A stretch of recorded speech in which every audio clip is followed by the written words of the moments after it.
주일과 안식일의 관계입니다. 네. 개신교인들에게는 주일이 곧 안식일인가요? 아니면 안식일과 전혀 상관없는 요일인가요? 주일과 안식일. 개신교는 주일을 완전히 안식일을 대체하는 수단으로 생각했을까요? 이런 내용들에 대해서 잠시 한번 나눠보도록 하겠습니다. 물론 이제 교회사가들, 교회사를 전공하신 분들이 다뤄주셔야 할 내용들은 제가 아주 짧게만 언급할 거고요. 그런 부분은 오히려 교회사에서 이 내용들을 어떻게 다뤄졌는지에 대해서 더 자세하게 아실 수 있을 것 같고, 저는 제 4계명을 중심으로 10계명에 나왔던 계명을 중심으로 우리가 주일과 안식일의 개념을 어떻게 생각하면 좋을지 저의 의견을 한번 나눠보도록 하겠습니다. 자, 일단 이 안식일에 관련된 계명 출애굽기 20장에 있죠. 자, 안식일, 우리에게 좀 익숙하기도 하고 많이 들어보셨던 히브리어입니다. 샤밧이죠. 샤밧.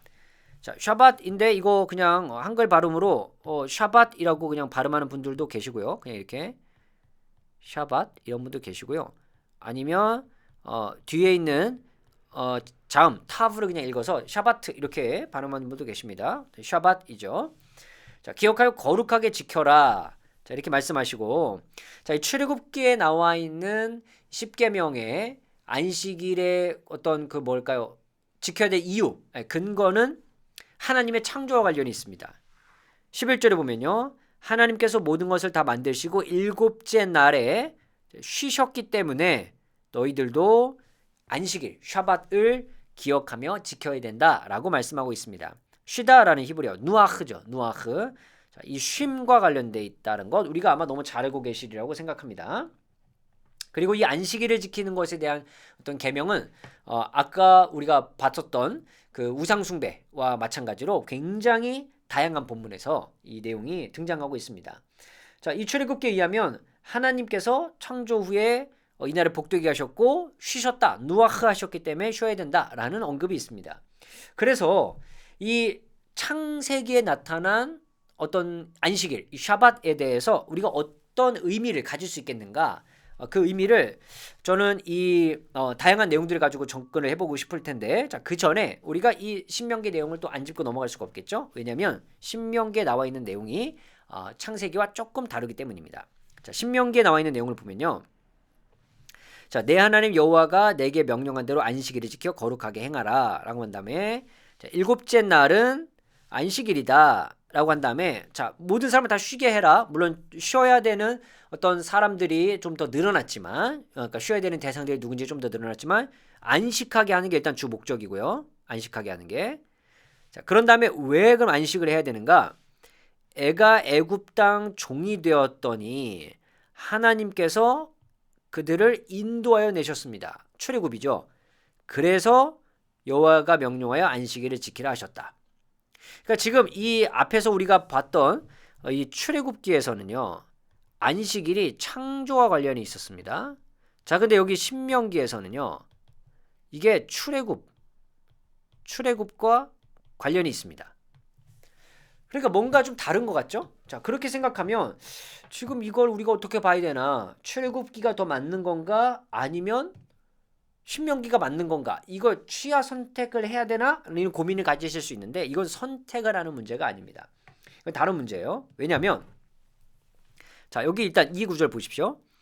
내 하나님 여호와가 내게 명령한 대로라고 말씀하셨죠. 그러니까 이미 하나님께서 명령을 하신 적이 있다는 거예요. 안식일을 지켜서 거룩하게 하라는. 그러니까 이스라엘 사람들에게는 하나님께서 창조하신 다음에 일곱째 날에 복되게 하셨고 그날에 쉬게 하셨다라고 하는 이 내용을 이미 알고 있고, 그런 다음에 신명기의 내용이 더해졌다라고 보는 것이 훨씬 더 낫습니다. 그래서 하나님께서는 이 날 이제 이미 창조 때 뭔가를 하셨기 때문에 쉬어야 쉼을 가져야 된다는 말과 함께 바로 이 신명기의 내용을 통해서 단순히 쉬는 게 문제가 아니라 여기에 지금 약한 자들, 특히 이제 지금 14절에 들어와 있는 이 수많은 사람들과 뭐 짐승들과 이 사람들을 쉬게 하는 이유는 결국 약자를 돌보는 것에 아주 중요한 의미가 있습니다. 그러니까 이 안식일은 출애굽기와 신명기를 합해 보면 쉼과 약자 돌봄이라고 하는 바로 이 두 가지의 큰 핵심이 담겨 있다라고 정리해 드릴 수 있는 바로 그 계명이라고 볼 수 있겠습니다. 그런데 앞에서 쉰다라는 말은 하나님께서 쉬셨으니까 쉰다 이런 의미로 생각해 볼 수 있고, 신명기를 통해서 우리가 왜 약자 보호하는 것에 대해서 생각을 좀 해봐야 되는가? 우리가 괴로움을 겪고 있었던 바로 그 시절이 너희들에게 있기 때문이다. 그때를 생각해봐라. 하나님께서 너희들을 그 상황으로부터 자유롭게 하시지 않았느냐. 그래서 과거의 그 상황을 기억하며 맞아, 우리도 하나님의 그런 은혜를 입은 사람들이니 우리도 그에 마땅한 행동을 하는 게 맞다라고 분명히 생각을 했을 겁니다. 그렇기 때문에 바로 이 출애굽기에 나타나는 십계명과 신명기에 나타나는 십계명은 선택을 해야 되는 것이 아니라 이미 주어진 십계명에 더해진 내용으로 봐야 된다라고 강조해드리고 싶습니다. 자, 그런데 이제 브루스 윌트케 또는 윌키 다양한 이름으로 불리는 바로 이 학자에 의해서 창조의 안식과 안식일의 의미를 우리가 어떻게 봐야 되는지 7가지로 정리해 놓은 게 있어요. 제가 그걸 여러분에게 좀 소개해 드리고 싶은데요. 안식일을 생각할 때, 우리가 안식일을 지킬 때, 안식일을 보낼 때 하나님의 창조, 그 다음에 신명기에 주신 이 안식일의 개념을 어떻게 우리가 이해하고 받아들이면서 안식일을 보내면 좋을지에 대한 의견이에요. 자, 안식은 창조의 완성이었죠. 모든 걸 만드시고 쉬셨으니까. 그것처럼 이스라엘의 구원을 완성하는 날이 될 것이다. 그걸 기대하는 날이 바로 이 안식일이다. 자, 두 번째, 하나님은 창조주이시며 모든 이들의 하나님이심을 우리가 고백하는 날이 바로 이 안식일이다. 그걸 기억하는 날이라는 거죠. 자, 세 번째, 모든 피조물들에게 최선의 이익을 주는 날이에요. 그러니까 이건 단순히 주인이었던 몇 사람이 아니라 거기에 유하는 객들부터 시작해서 종들, 그 다음에 짐승, 가축들 모두가 함께 쉬는 날이잖아요. 그러니까 모두에게 사실 유익이 되는 날이어야 합니다. 네 번째, 하나님과 인간 사이에 특별한 언약적 관계가 지속되는 날이 바로 이 안식일이에요.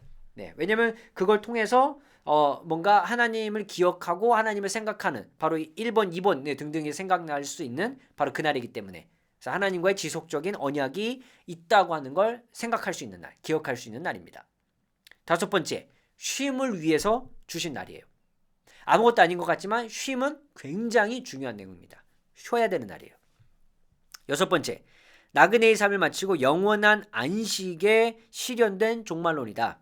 실현된 종말론. 그러니까 지금 하나님께서는 이 쉼을 통해서 바로 이 땅에서의 안식을 주시지만 나아가 앞으로 이 모든 삶을 끝내고 영원한 안식에 들어갈 거라고 하는 것을 미리 보여주는 바로 그 실현된 종말로서 안식일을 볼 수 있다라고 이야기하고요. 일곱 번째는요, 과거를 돌아보며 초월적 시간에 참여함으로 삶의 의미를 제공해주는 날. 왜냐하면 과거 종되었던 집에서 구원해낸 것은 지금 현 시대가 경험한 일일 수도 있지만 시간이 지나면 이제 이거는 그 이후의 세대들이 경험하는 게 되잖아요. 그러면 이 세대가 이전에 경험했던 세대의 경험과 마음을 이제 이어가는 거니까 바로 그 초월적인 어떤 역사들을 통해서 하나님이 이 일을 우리에게 주신, 이 날을 우리에게 주신, 이 계명을 우리에게 주신 여러 그런 내용들에 대해서 생각하는 날이 바로 이 창조와 안식일의 관계다라고 생각하실 수 있겠습니다. 자, 그래서 이 안식일은 굉장히 중요한 날이에요. 이런 여러 의미에서. 자, 그래서 주일과 안식일의 관계를 생각해 보면 안에서 우리는 주일과 안식일이라고 하는 이 개념을 바로 연결해 줄 수 있겠는가? 이런 생각을 해볼 수도 있겠지만 이게 쉬운 일이 아닐 수 있거든요. 먼저 그런 이야기를 나누기 전에 이 구약에 나타난 이 안식일의 기념들을 한번 정리해 보고 다음 내용으로 넘어가는 게 좋을 것 같아요. 일단 이 출애굽기와 신명기의 내용을 다 합쳐서 성경에 나와 있는 이 안식일에 관련된 내용들을 살펴보면 안식일은요, 계층에 상관없이 모든 이가 쉬는 게 핵심이에요. 두 번째, 단순히 아무것도 안 하고 쉬는 날이 아니라 쉼을 넘어서 약자를 돌보는 날, 그날이 안식일입니다. 세 번째, 거룩함을 위한 적극적인 행위가 필요한 날이 바로 이 안식일입니다. 그런 의미에서 일을 쉬는 것 그 자체가 그날을 거룩하게 하는 행위예요. 왜냐, 하나님이 쉬라고 하셨으니까 쉬는 것으로 순종하는 것, 그게 거룩함을 만드는 하나의 모습입니다. 그런데 그런 어떤 우리의 육신의 삶도 쉬지만 할 수 있는 한 또 약자를 돌볼 수 있는 바로 그날이 또한 적극적으로 거룩함의 날을 만들 수 있는 그런 날이겠죠. 우리 행위겠고요. 자, 네 번째요, 오경, 그다음에 포로기 전에 나타난 내용들. 포로기 때는 안식일에 일을 하지 않는 것으로 아마 이 안식일이 지켜졌던 것 같아요. 하지만 포로 후기에는요, 예배를 통한 하나님과의 교제 더하기 사랑과 인애를 적극적으로 행하는 날을 지키면서 그들의 정체성을 확립한 날이 바로 이 안식일이었습니다. 그렇다면 안식일을 지킨다는 것은 당시 사람들에게 자기의 정체성이 무엇이냐를 중요하게 성립할 수 있는 날로 점점 발전됐다라고 생각해 볼 수 있습니다. 자, 그런데 이 이후에 그러면 신약 성경을 지나고 예수 그리스도의 부활 이후에 바로 초대 교인들은 주일을 안식일로 지켰는가? 아니면 안식일을 대체했는가? 우리 그걸 쉽게 설명할 수는 없습니다. 왜냐하면 교회 사가들에 의하면 이게 주일이 갑자기 우리가 생각하는 주일이 갑자기 휴일이 돼서 그날 모여서 예배하고 이런 것 같진 않고요. 초기 시대 꽤 오랫동안 특히 콘스탄티누스 이전까지는 아마도 이 안식일과 주일날 이때가 좀 병행됐던 것 같아요. 그리고 주일 예배가 뭔가 모습을 갖추어진 건 조금 더 이후인 것 같고 그날에 모여서 성찬, 빵과 음료를 서로 먹는 그런 것이 좀 더 중요했던 것 같고 그러다 좀 예배의 어떤 순서들이 조금 더 생겨나고 그 다음에 뭐 성가대가 중간에 들어오고 뭐 이런 상황들이 생겼지만 그 이후에도 여전히 안식일과 주일이 완전히 떨어져 가지고 뭔가 다른 개념으로 생각했던 것 같진 않습니다. 오히려 두 개를 다 참여했다는 사람들의 기록도 좀 많이 나타나고요. 그러다가 이제 이 콘스탄티누스가 주일, 우리가 생각하는 주일을 쉬는 날로 딱 공포하는 바람에 그날이 좀 쉬는 날이 돼서 조금 더 우리가 그날 예배를 드릴 수 있는 것에 뭔가 좀 유익을 얻은 측면이 있죠. 자, 그러고 나서 조금씩 계속 이 주일 예배가 발전돼 가는 과정이 있었다고 합니다. 그리고 나서 우리가 생각하는 것처럼 지금의 주일의 모습이 좀 갖춰진 거지. 처음부터 예수 그리스도의 부활이 중요하기 때문에 우리는 무조건 주일날 예배드린다 이렇게 해서 모여가지고 안식일을 폐기하고 이런 현상이 초반부터 있었던 건 아닌 것 같아요. 꽤 오랜 시간 다양한 모습으로 이 주일 예배의 발전이 있었던 것 같습니다. 자, 그러다 결국 나중에 후대에 가서 시간이 좀 지나고 나서 이제 사람들은 주일날 예수 그리스도의 부활을 중요하게 생각하고 그 날을 주의 날로 부르면서 모이는 사람들에 대한 어떤 정체성을 이제 좀 갖게 된 것 같고 그 다음에 이제 안식일은 안식일을 지키는 유대인들의 개념들이 좀 생겨나서 어찌 보면 이제 정체성이 좀 갈라지는 시기가 어느 때에 분명히 일어났던 것 같습니다.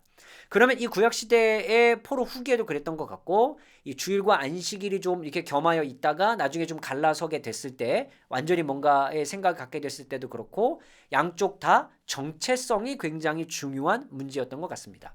자, 그렇다면 오늘날 매주 예배를 드리는 우리 그러니까 뭐 수요일도 드리고 금요일도 예배를 드리고 뭐 새벽 예배 드리고 그럴 수도 있겠지만 일단 주일 예배 하나만 생각해 놓고 보자면 그 예배를 드리는 우리 기독교 개신교인들은요 어떤 정체성을 가지고 있는가? 애가 바로 이 안식일이 오늘날 우리에게 주는 주일이 우리에게 주는 가장 중요한 핵심 질문인 것 같습니다. 예배를 드리는 것이 기독교인의 정체성입니까? 예배를 드린다 그래서? 만약 그렇게 생각하신다면 저는 더 할 말이 없을 것 같고요. 성경에서 바라보는 입장으로 저는 이제 구약에 조금 국한이 돼 있으니까 구약에서 바라보는 입장으로 이 안식일, 주일을 지키는 것의 정체성은 무엇인가? 지키는 자들의 정체성은 결국 하나님과의 특별한 교제를 위한 시간을 떼놓는 쉬는 날이자 동시에 사랑과 인애를 행하기 위해 힘쓰는 날 바로 그날이 이 주일 그리고 안식일의 개념이다라고 말씀드릴 수 있을 것 같아요. 그리고 그런 일을 행하는 사람들이 그리고 그런 마음으로 주일을 보내는 사람들이 기독교인이라는 정체성을 가질 수 있는 사람들이 아닌가라고 말씀드릴 수 있을 것 같아요. 그러니까 안식일에 그럼 어떤 일을 하지 말아야 되는지에 대해서 구약은 굉장히 구체적으로 말하진 않습니다. 몇 개 그냥 있긴 하지만 그 후대에 오히려 유대인들이 굉장히 다양한 요소들을 만들어냈고 이제 신약 시대에 와서 그것이 좀 이제 여러 논쟁거리들이 됐죠. 근데 예수님께서도 안식일에 언급을 하실 때 사람을 살리는 것 그것을 굉장히 중요하게 말씀을 해주셨죠. 그렇다면 우리가 일주일에 한 번 주일이라는 주의 날이라는 바로 그날을 보내면서 어떤 마음으로 어떤 생각으로 어떤 행동으로 우리가 그날을 보내는가가 결국 우리의 정체성일 거라고 생각합니다. 그래서 이 4계명이 그 출발점이 될 수 있겠지만 안식일을 기억하여 거룩하게 지키는 것은 바로 우리들의 정체성이다. 이렇게 생각해 본다면 오늘날 우리는 어떤 정체성을 가져야 하는가? 그날은 하나님과의 특별한 교제가 있으며 우리의 몸이 충분히 쉬어야 하며 계층에 상관없이 모두가 함께 쉬는 날이어야 하며 그리고 우리 모두 함께 사랑과 인애를 최선을 다해서 행할 수 있는 날이어야 한다. 그리고 그런 사람들이 바로 주의 날을 지키는 사람들의 정체성이다. 그런 사람들이다 라고 우리가 정의를 내릴 수 있지 않을까 말씀드려보고 싶습니다. 그래서 굉장히 당연하고 일반적인 주제 같지만 바로 이런 성경의 어떤 내용들을 통해서 우리들의 기본적인 신앙을 다시 한번 점검해 볼 수 있는 것이 저는 굉장히 중요한 문제라고 생각을 합니다. 그래서 오늘 이 주일과 안식일에 관련된 관계에 대해서 여러분과 함께 나누고 싶었고요.